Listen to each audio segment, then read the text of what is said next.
ndabahaye ikaze mwebwe mwese muriko muradukurikirana aho muherereye hose. Kaze muri ano makuru agizwe n'ingingo nkuru zikwirikira. Inoti y'ibihumbi 10 n'ibihumbi 5 vyahindutse kuva kuri uno musi. Nayo ngo hagiye gushigwaho itegeko rizotuma umudandaza wese akeneye kurangura ibifungurwa azobanza gusaba uruhusha kuri buramatari w'intara azoba akoreramo. Reka ndabaye ikaze mukanya nidonido ryano makuru.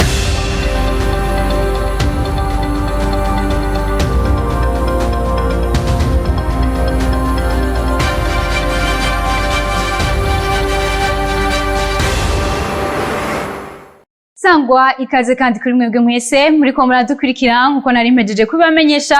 Inoti y'ibihumbi 10 n'ibihumbi 5 yahinduwe kuva kuri uno musi, ayo yahora akazotangura guhindurwa kuva ku musi weje gushika kwigenekerezo rya 18 ruheshi. Bivugwa na Dieudonné Murengerantwari arongoye ibanki y'igihugu BER.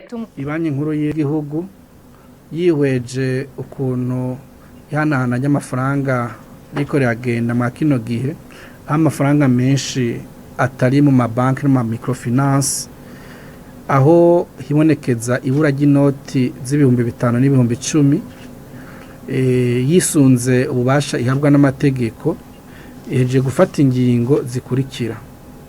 Ubwa mbere na mbere nuko inoti z'ibihumbi 10 n'inoti y'ibihumbi 5 zasohowe ku itariki zine z'ukwezi kw'indwi umwaka wa 2018 zikuwe muri circulation kuva ku munsi w'ejo itariki 8 z'ukwa gatandatu umwaka wa 2023. Kuri ubwo nyene nuko ibanki nkuru y'igihugu ihejeje gushiraho inoti nshasha y'ibihumbi 10 n'ibihumbi 5. Izo noti zikaba zasinywe itariki 7 y'ukwezi kwa Munyonyo umwaka wa 2022, zikaba zishizwe muri circulation kuva kuri uno munsi kwigenekezo rya ndwi ruheshi umwaka wa 2023. Kubafise izo noti za kera zakuwe muri circulation bahawe imisi 10 uhereye ku munsi w'ejo wa 4 igenekezo rya 8 ukwezi kwa ruheshi gushika ku igenekezo rya 17 ukwezi kwa ruheshi mwaka 2023, kugira ngo babe bazanye ayo mafaranga mu mabanki yabo cankwe mu ma institution de microfinance abegereye.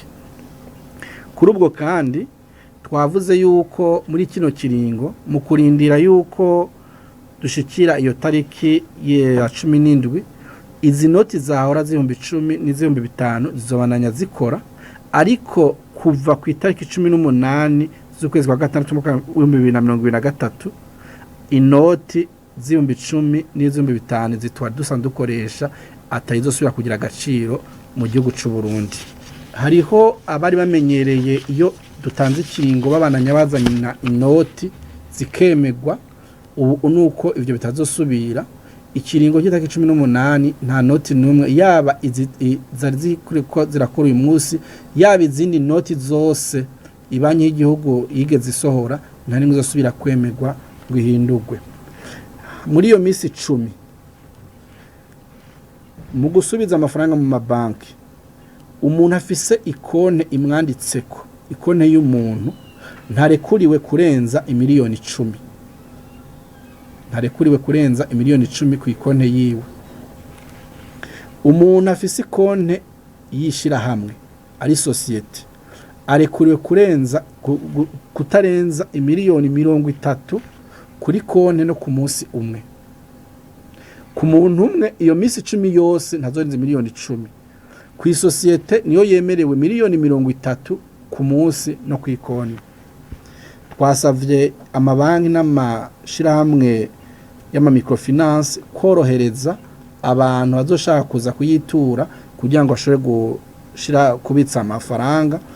Ikindi naco ku bantu basanzwe badafise amakonte, ubuzogera kuvunjisha amafaranga ntazorenza ibihumbi 100. Umutambukanyi w'umukuru w'igihugu Angeline Ndayishimiye yarakiriye icariho c'ubuserukira igihugu c'Ubutaliyano mu Burundi.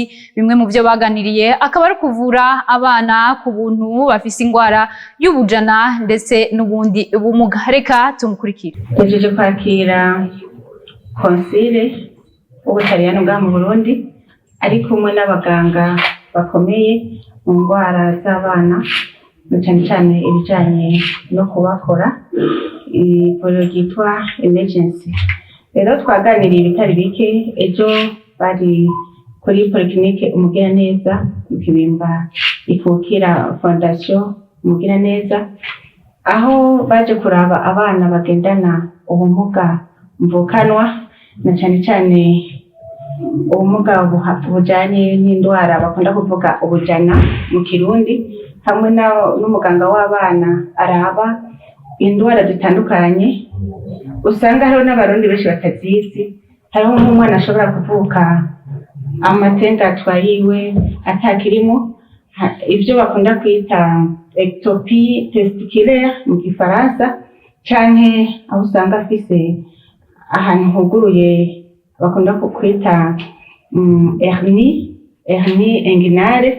Rero izo ndwara hariho abafise abana baba bafise ico kibazo, aho kubatwara kwa muganga bakabagumiza mu nzu.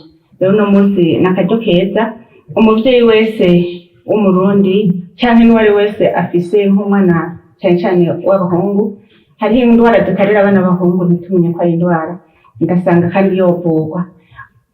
Duhamagariye abavyeyi b'abarundikazi bafise abana b'abahungu kuza barumviriza ko amatengatwa yabo ameze neza.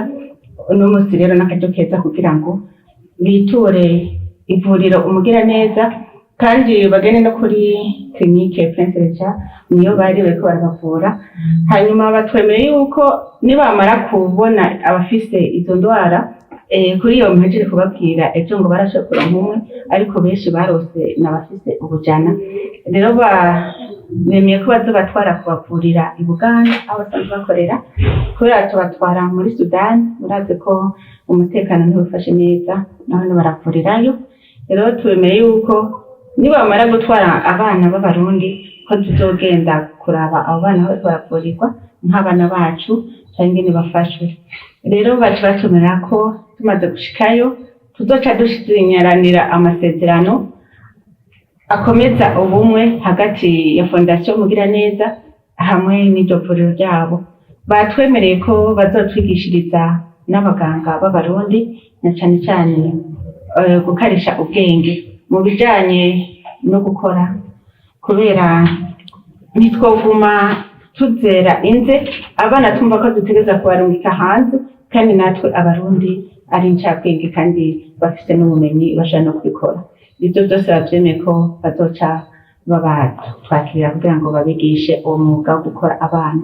Umushikiranganji w'intwaro yo hagati mu gihugu, iterambere rusangi n'umutekano Martin Niteretse amenyesha ko hagiye gushigwaho ingingo izotuma atamudandaza n'umwe arekuriwe kurangura ibifungurwa mu gihugu adasavye uruhusha kuri babura amatari b'intara azoba akoreramwo. Reka tumukurikire. Uno musi rero twariko turabira hamwe icokorwa kungene gukingira umwimbu vyogenda.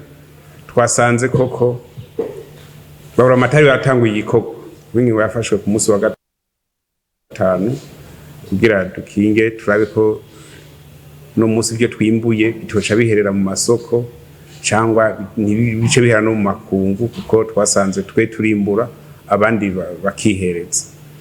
Twumvikanye rero ko bagiye gukurikira ku musi ibikorwa by'abantu begeranya umwimbu, cyane cyane ibiharage, ibigori, biyoba,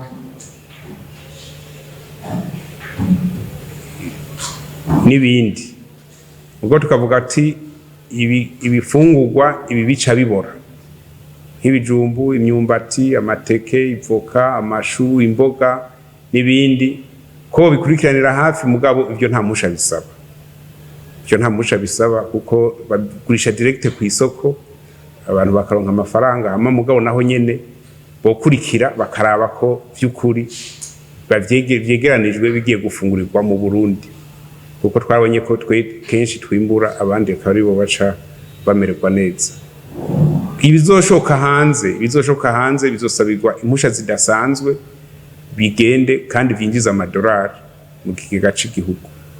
Nyene cyo mukuru w'igihugu yarabitangaje neza ko umuntu wose agezwa kuronka ico ufungura umufuko wose naworonka amafaranga. Twaronse umusesekara rero nico buza ko tushora hanze kugira na ya madevize aguma bidoga ngo yabuze ariko twoyaronka ze gusahiriza kigega c'igihugu. Tibizogenda gute rero? Umudandaza wese akeneye kurangura ya umuceri, ibiharage, ibyo biyoba, amasaka n'ibindi acagenda kwabura amatari w'intara akukira akamwaka uruhusha arumuha gute? Arandika ikete akavuga ati ngiye kurangura ibiharage dufate mu Kirundo bingana ukunuku, fisi imodoka imeze ukunuku nizo bizana n'umushoferi naka. Umukuru w'igisagara ca Bujumbura abonye koko ko uwo muntu ari umudandaza kuko ari abantu bashobora kwiyita abadandaza atabadandaza, agaca amushirako ikashe akamwemera kuri kwa rukaratasi nyene, aca amushirako akamwemerera agaca agenda yageye kubitora. Navuze akararo ko mu Kirundo ashitseho naho buramatari wo mu Kirundo aca nawe amushirako ikashe na signature yo kwemera ko agenda kuvyegeranya. Ivyo rero biraba abadandaza abagura ibyo gufungura kene ibiro 200, ibiro 30, ibiro 40, eka rero n'umuntu ashobora kuba yifise akagura ibiri 100 cyangwa afise nk'urubanza. Ivyo ntibimuraba, ivyo biraba abadandaza. Dushaka kumenya umwimbu dufise mu gihugu kungena ungana, tumenye mu biharuro ti dukeneye gufungura ibingana gute, bwase turabiteye ndugume mu biharuro ngereranyo. Ubwa kabiri dukeneye gukingira umwimbu wacu kugira ntihagire abasubira kuduca mu ryahumye dusange bawujanye mu mahanga tutabizi. Ubwa gatatu no gukinga abo twokwita abakomisiyoneri bikika hagati y'abarimyi bagaca baja kwegeranya umwimbu bagaca wunyegeza imwe bita speculation mu Gifaransa, bakavuga ngo reka turindire ngo vyihibeye. Ubwa nyuma twifuza ko dutera kama abenegihugu ko bakingira umwimbu bonyene. Itangwa ry'amasoko ridaciye mu muco ni bimwe mu bituma imigambi ishigikiwe ni banki y'isi yose itarangurwa neza uko bikwiye, bivugwa n'ubuserukira iyo banki hano mu Burundi. Ni muri ya mugenzi wacu Kayimo Prospere niyo nkuru. Muri ico kiganiro Sisawage aserukira ibanki y'isi yose mu Burundi yatanguye avuga ko ibanki aserukira ifasha Burundi mu bisata byinshi bitandukanye bijanye n'iterambere hatibagiwe gushigikira Burundi mu mbono yabwo yo kuba igihugu giteye imbere mu mwaka wa 2040 n'igihugu gitunze mu mwaka wa 2060. Hawa Sisawage ati turafise amafaranga angana n'umuriyardi n'imiliyoni 300 y'amadolari y'abanyamerika agenewe gufasha imigambi 16 harimwo indero imigambi 2, amagara y'abantu imigambi 3, amasoko ntanga nguvu n'iyindi migambi, ibikorwa vya leta, amabarabara n'ibindi vyinshi birimwo ubuhinga bwa none. Arongera akamenyesha ko baheruka kugiranira ibiganiro na leta kugira ngo barabire hamwe aho imigambi ifashwa ni banki y'isi yose igeze. Hawa Sisawage aserukira ibanki y'isi yose mu Burundi ati ishigwa mu ngiro y'imigambi dufasha riragorana bivuye ku mvo nyinshi. Mu nama twagiranye n'umushikiranganje wa mbere twarabibonye duca turavugana ivyokorwa kugira ngo iyo migambi ije mu ngiro gutyo abene gihugu igamije ibashikire yongere ibagirire akamaro. Ku kibazo cyo kumenya intambamyi zituma imigambi bafasha idindira canke ntiranguke uko bikwiye, Hawa Sisawage yishura ati il y a beaucoup de contraintes et souvent c'est lié à la passation de marché. Ahanini biva ku itangwa ry'amasoko. Mumenya ko imigambi ifasha ni banki y'isi yose ishirwa mu ngiro na leta mugabo hisunzwe indinganizo z'ibanki y'isi yose, kandi izo ndinganizo zikora ku Burundi co kimwe n'ahandi hose nkuko vyavuzwe n'umushikiranganje wa mbere. Izo ndinganizo zigamije kuraba ko amafaranga yakoreshejwe neza atagiturire ko intwari ibereye yisunzwe. Muri make nta bantu babishoboye benshi bahari mu gihugu kugira irangurwe vyihuse. Donc il n'y a pas assez de capacité dans le pays pour leur application rapide. Ibanki y'isi yose na leta y'u Burundi bariko barakora ibishoboka kugira ngo amasoko atangwe atamanyanga agiyemwo. Kuja mu mugwi w'abatanga amanota mu mahiganwa bisaba kurinda kugira ntihagire aho uhengamira. Ivyo bivugwa na bamwe mu baja muri iyo migwi. Ni nkuru ya mugenzi wacu Ange Negrita Irakoze. Kuja mu mugwi utanga amanota mu mahiganwa atandukanye si igikorwa coroshe, ariko kandi hariho ibisabwa kugira uri muri uwo mugwi wese ashobore gutanga amanota hatabayemwo akarenganyo. Bivugwa na Christian Savye, umwe amaze kuja mu mugwi utanga amanota mu mahiganwa atandukanye. Hariho uburyo bubiri butandukanye bisunga. Hariho uburyo bwo kurekura abantu benshi bagatora biciye ubu bisigaye vyoroshe kuri telefone, cyo bita ama SMS cyangwa cyo bita ama réseaux sociaux, Instagram, Facebook n'ibindi. Ubwo n'uburyo bita public, abantu bakabasanga iyo bari bagatora. Hariho n'ubundi buryo bahereza ububasha umugwi w'abantu batanga amanota. Abo oye n'abantu baba bizewe n'abateguye, bobo kenshi kuda gusanga ari nka batatu canke batanu babikora kubera iki? Babikora kugira ngo hagezaho abatanga amanota bagira icyumviro kimwe. Tuvuge babaye nka bane, babiri bashaka kuvuga ati uyu niwe yatsinze, abandi babiri bagasanga uyu niwe yatsinze. Mugabo iyo babaye nka batatu canke batanu, nabo nyene baratanga amanota kugira ngo bahitemwo. Urumva babiri bavuze ego canke oya, umwe akavuga ego canke oya, urumva yuko hagira ubutsinda n'ubutsindwa. Bisigura iki? Bisigura yuko uwo mugwi uba wahawe ububasha n'uburenganzira bwo kugira iki, bwo gutanga amanota. Mugabo ntibabikora ngo nukwera ko bagushimye ngo hari ico ushoboye gusuba badi gusa ngo bakwiyumviriye, ahubwo baba bafise amategeko bagendirako, ico bita les critères. Kenshi ukunda gusanga ari nk'ivyo abamirimbo bamenyereye, ukunda gusanga ari nk'ubutumwa buri muri yo ndirimbo, ingene ndiyo ndirimbo yubatse. Mugabo na cane cane ubwigenge bw'ico gikorwa umuntu yaba afise, ico bita originalité, kugira ngo ntubu usa n'uwundi. Kenshi usanga ari ivyo. Ikintu ca mbere umuririmbyi no muhanura ni ukumenya amategeko agenga iryo higanwa. Urashobora kuba ufise impano nininya cane, hanyuma ugasanga waciye kubiri gatoya y'ibisabwa. Ico nico kintu ca mbere nasaba abaririmbyi, kumenya amategeko agenga iryo higanwa.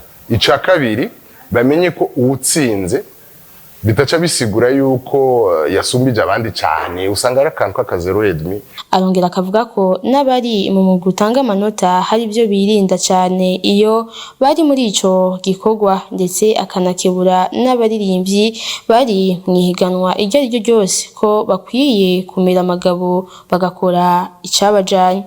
Iyo wizewe ngo uje mu mugwi utanga amanota, cyo bita jury, ikintu ca mbere uteza kwiyubara nukuja hafi y'abari mu higanwa muri uwo mwanya w'ihiganwa.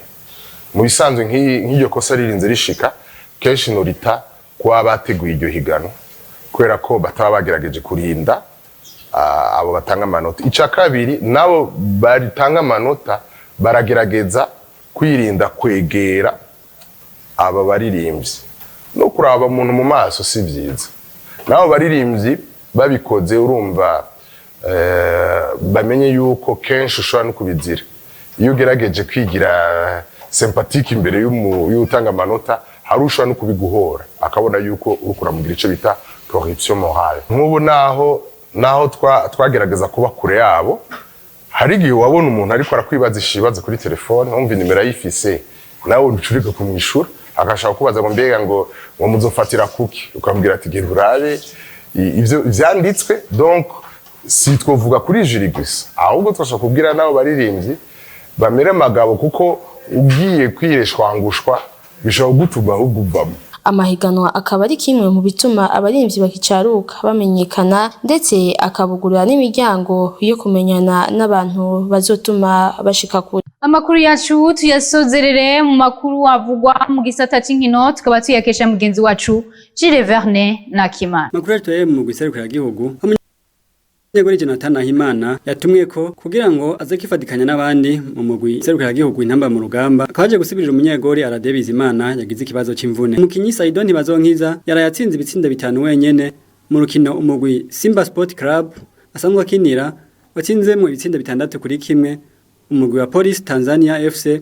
Saido akaba yatsinze ibitsinda bitatu mu minota 10 aciye akwiza ibitsindo 15 n'imipira iva mu bitsindo 12. Amakuru yacu tebananiriza kuyavuga mu makungu isoko ry'igura n'igurishwa imigwi irabandanya kwiyubaka. Umukinyi N'Golo Kante yamaze gushira umukono ku masezerano yo gukinira umugwi wa Al Ittihad mu kiringo c'imyaka 2 aho ashobora kwiyongeza n'undi mwaka ugira gatatu ku miliyoni 100 z'amafaranga y'amanyaburaya mu mwaka. Akaba agiye gufashanya n'umukinyi Karim Benzema heruka kugugwa n'uwo mugwi. Alexis McAllister yahora akinira umugwi wa Brighton yamaze gushira umukono ku masezerano yo gukinira umugwi wa Liverpool ku miliyoni 43 n'igice nkuko vyemezwa n'ibinyamakuru bitandukanye. Umukinyi Jude Bellingham yamaze gushira umukono ku masezerano yo gukinira umugwi wa Real Madrid mu kiringo c'imyaka 6 akabaguzwe amafaranga arenga miliyoni 100 ko bimazwe kwemezwa n'ibinyamakuru bitandukanye kumakomevyo ku mugabane wa Buraya. Umukinyi Lionel Messi nakagiye mu mugwi wa FC Barcelona canke mu gihugu ca Arabia Saudite ubwo yamaze kumvikana n'umugwi wa Inter Miami akabagiye gukina mu higanwa rya Major League Soccer ariko hakaba hataramenyekana kiringo azomara mu mugwi hamwe n'amafaranga azohemba. Akaba hari no kuri iyo nkuru duce dusozerera ko amakuru yacu ariko kuba dufatiye hagati mu nkundire ndabasubiriremo ingingo nkuru zari ziyagize. Inoti y'ibihumbi 10 n'ibihumbi 5 vyahindutse kuva kuri uno musi nayo ngo hagiye gushigwaho itegeko rizotuma umudandaza wese akeneye kurangura ibifungurwa azobanza gusaba uruhusha kuri babura amatari b'intara azoba akoreramo. Nino ngaho duciye dusozerera amakuru yacu ndabashimire mwebwe mwese mwariko murayakurikirana ndabifurize kubandanya hibagwa mu banyu no mu byanyu murakoze.